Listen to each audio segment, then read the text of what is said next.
नमस्ते दोस्तों, आज इस वीडियो में हम लोग देखने वाले हैं एबीबी वीएफडी का जो स्टार्ट स्टेप होता है उसका रैंप में कैसे करेंगे, कोस्ट में कैसे करेंगे। एक भाई ने हमको पूछा था कमेंट करके, तो यहाँ पे हम लोग इसका वीडियो में पूरा देखेंगे किस तरह से स्टार्ट स्टेप को रैंप और कोस्ट स्टेप कर सकते हैं। तो उसके लिए आप सबको पता होगा स्टार्ट स्टेप हमारा एक 2-3 तरीके से होता है। एक नॉर्मल स्टार्ट स्टेप हो गया, एक इमरजेंसी स्टॉप हो गया और एक हमारा कभी कभी ऑफ 2 ऑफ 3 बोलते हैं इसको, कभी नॉर्मल ऐसे फॉल्ट आने से स्टॉप डाला रहता है।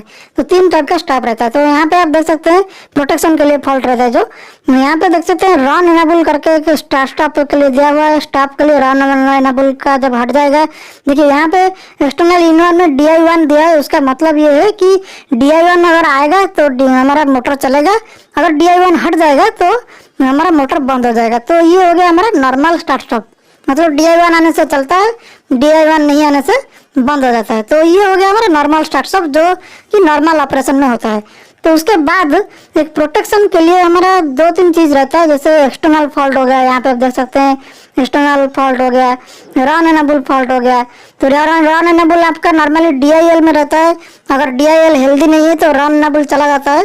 और उसी केस में अगर रनिंग पे है और रन एनेबल चला गया तो वो कैसे बंद होगा, तो उसका भी यहाँ पे सेटिंग दिया हुआ है। रैंप में बंद होगा कि कोस्ट में बंद होगा। कोस्ट में बंद होने से तो डायरेक्ट जितना भी स्पीड में चलता होगा वो डायरेक्ट 0 पे आएगा, मतलब पूरा वर्टिकली डायरेक्ट 0 पे आता है। और रैंप में कर देने से जो रैंप हम सिलेक्ट किए होंगे, एक्सीलरेशन डिसलेरेशन टाइम दिए होंगे, तो उसी टाइम के हिसाब से वो धीरे धीरे बंद होगा। तो आपका ये ऑपरेशन के ऊपर डिपेंड करता है कि आपका किस तरह से बंद होने से कोई दिक्कत नहीं आता है। अगर नॉर्मल फैन और पंप वाला एप्लीकेशन है तो आपको थोड़ा सा रैंप भी कर जाएगा, तभी भी आपको कोई दिक्कत नहीं। लेकिन यही सेम चीज़ अगर कोई कट टू लेंथ वाला है कि किसी कटिंग करने के लिए लगा हुआ है कि सीट जा रहा है, तो उसी में क्या होगा कि ये ज़्यादा आगे पीछे हो जाएगा स्टॉप करने से। तो उसको इमरजेंसी बंद जैसे बंद करते हैं तो उसको तुरंत डिस्क ब्रेक मारने जैसा उधर ही बंद होना है। तो इसी कंडीशन में आप इसको कोस्ट में कर सकते हैं, नहीं तो अगर पंप फैन है तो रैंप में, अगर है तो रैंप में भी चलता है, कोई दिक्कत नहीं आता है। तो यहाँ पे एक सेटिंग दिया है, रन एनेबल हो गया जो कि प्रोटेक्शन के लिए दिया हुआ है। इसको आप यहाँ से कोस्ट और रैंप कर सकते हैं। रैंप करने से एक्सीलरेशन डिसलेरेशन टाइम जितने डाले होंगे उसी हिसाब से ये बंद होगा, ऑन होगा। अगर कोस्ट कर देंगे तो ये डायरेक्टली 0 से, जितना स्पीड में घूमता होगा वो डायरेक्टली 0 पे आ जाएगा। अगर रनिंग में रन एनेबल चला जाता है तो। अगर रनिंग में अगर नहीं, मतलब ये स्टार्टिंग में रन एनेबल हेल्दी रहता है तो आपका रैंप नहीं चलता है, तो उसको अगर बंद हो जाता है, यहाँ पे सिर्फ रैंप रन एनेबल का स्टॉप मोड ही दिया हुआ है। क्योंकि जो रनिंग में अगर रन एनेबल चला गया तो सिर्फ ये स्टॉप होगा, तो उसको कोस्ट स्टॉप कर देंगे तो ये तुरंत स्टॉप हो जाएगा। रैंप में करेंगे तो रैंप में स्टॉप होगा, मतलब एक्सीलरेशन डिसलेरेशन टाइम जितना दिए होंगे हम डिसलेरेशन टाइम का, उसी हिसाब से स्टॉप होगा। तो यहाँ पे जो पहला में दिया है, जो यहाँ पे देख सकते हैं स्टॉप मोड दिया हुआ है हमारा 21 में स्टार्ट स्टॉप मोड में, यहाँ पे भी कोस्ट स्टॉप है जो कि DI1 आने से हमारा रैंप में हो रहा था, ऑन हो रहा था, कि रैंप कोस्ट में ऑन हो रहा था। तो यहाँ पे भी उसका नॉर्मल स्टार्ट स्टॉप जो है उसी का स्टॉप मोड यहाँ पे दिया हुआ है कि कोस्ट मोड दिया हुआ है। तो स्टार्ट मोड हमेशा ऑटोमेटिक कर दिया जाता है, क्योंकि वो लोड के हिसाब से वो कैलकुलेट करके चलाता है रैंप में कितना रैंप पे चलाना है।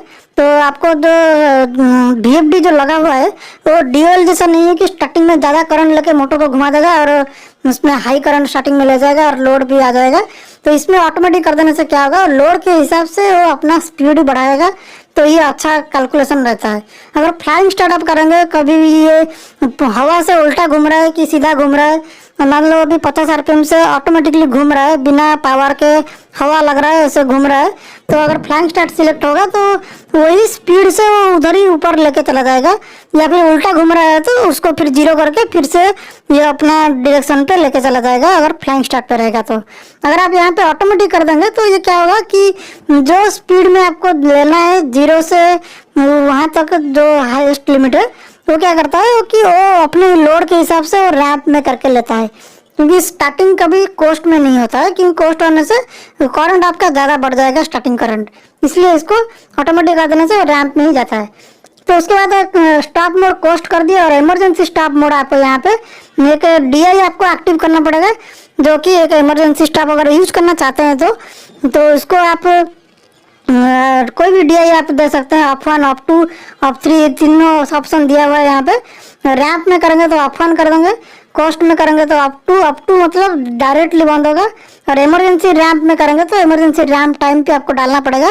जितना टाइम आप डालेंगे 2 सेकंड 3 सेकंड, उसी के अंदर में इमरजेंसी रैंप मोड में भी बंद हो जाएगा। और कॉस्ट में दे देंगे तो ऑफ 2 में अगर दे देंगे कॉस्ट में, तो ये तुरंत पूरा मतलब जितना स्पीड पे घूम रहा है, मान लो 1400 पे घूम रहा है तो 0 तुरंत होगा, 1 सेकंड के अंदर 2 0 होगा। तो 1 सेकंड से बहुत कम टाइम लगता है। आप देखेंगे तो आपको लगेगा 1 सेकंड, लेकिन उससे कम में भी 1 0 हो जाएगा स्पीड उसका। वो मैग्नेटाइज डीमैग्नेटाइज करके उसको ब्रेकिंग वगैरह करेगा, करके उसको बंद कर देगा। तो आप देख सकते हैं यही दोनों जो है यहाँ पे आपको स्टार्ट स्टॉप के मिल गया। तो स्पीड रेफरेंस रैम के अंदर 23 के अंदर आपको मिल जाएगा यहाँ पे एक्सीलरेशन और डिसेलरेशन टाइम। कभी भी आप रैम सिलेक्ट कर रहे हैं तो इसको एक्सीलरेशन डिसेलरेशन टाइम 1 कर दीजिए। तो 1 कर देने से 1 वाला ग्रुप को ही पकड़ेगा, और उसके बाद वो डिजेबल रहता है नॉर्मली, तो उसको नहीं तो किसी और DI में एक्टिव रहता है, वो DI आएगा तो जाके ये रैम पे बंद होगा। तो उसको आप एक्सीलरेशन डिसेलरेशन टाइम 1 ग्रुप में सिलेक्ट कर दीजिए, और जो एक्सीलरेशन टाइम 1 और डिसेलरेशन टाइम 1 ये दोनों को सेट कर दीजिए, जो कि अभी 20-20 सेकंड दिया हुआ है। अगर 2 में करेंगे एक्सीलरेशन डिसेलरेशन टाइम 2 में, तो आपको 2 नंबर वाला जो दिया हुआ है नीचे 14-15 में, ये दोनों को सेटिंग करना पड़ेगा, जो कि 60-60 दिया हुआ है। तो उसका जो सेकंड दिया हुआ है, सेकंड आप इजीली उसको मॉडिफाई कर सकते हैं। इसी तरह से 20 चाहिए तो 20 कर सकते हैं, 5 चाहिए तो 5 कर सकते हैं, 10 चाहिए 10 कर सकते हैं। ये आपका लोड के हिसाब से डिपेंड करता है। अगर फैन पंप का लोड है तो आप इसको 60 भी कर सकते हैं, 120 भी कर सकते हैं। लेकिन अगर कोई छोटा छोटा लोड है तो आप उसको 4-5 करके चला सकते हैं। क्रेन का अगर लोड है, LTCT या फिर LTCT है तो 4-5 में हो जाता है। अगर मेनस्ट का है तो मेनस्ट का आपका 1 सेकंड या फिर 0 पॉइंट कुछ डालना पड़ता है मिली सेकंड में। तो इसी हिसाब से आपको ये यूज करना पड़ेगा, मतलब लोड देख के आपको एक्सीलरेशन टाइम और डिसेलरेशन टाइम यूज करना है। तो आपको फिजिकली यहाँ पे खड़े हो गया, कितना में आपको स्मूथ आ रहा है उतना में उतना करंट आपको उतना सेकंड आपको डालना है। मतलब MH में सबसे कम डाला जाता है, 0 पॉइंट कुछ डाला जाता है मिली सेकंड में, 0.5 0.7 0.6 इसी तरह से। या फिर अगर LTCT हो गया आपको तो 4-5 में हो जाता है, 4-5 सेकंड। पंप वगैरह फैन वगैरह हो गया तो ये 10 सेकंड से लेकर 60 होता है। कभी कभी 120 भी लोग उसको यूज करते हैं। 120 सेकंड डालेंगे तो मतलब 2 मिनट तक ये रैम्प में वोल्टेज करता जाएगा, स्टार्टिंग करंट बहुत कम हो जाएगा। तो दोस्तों आपको ये वीडियो कैसे लगा कमेंट करके जरूर बताइए, जिससे हमको और अच्छे वीडियो बनाने में फायदा हो। उसके साथ साथ आपको जो भी टॉपिक के बारे में जानकारी चाहिए वो भी आप बोल सकते हैं। वीडियो अगर अच्छी लगी तो कृपया उसे लाइक करें, दोस्तों के बीच में शेयर करें ताकि सबका नॉलेज बढ़ सके। आज के लिए इतना ही, फिर मिलेंगे अगले वीडियो में। जय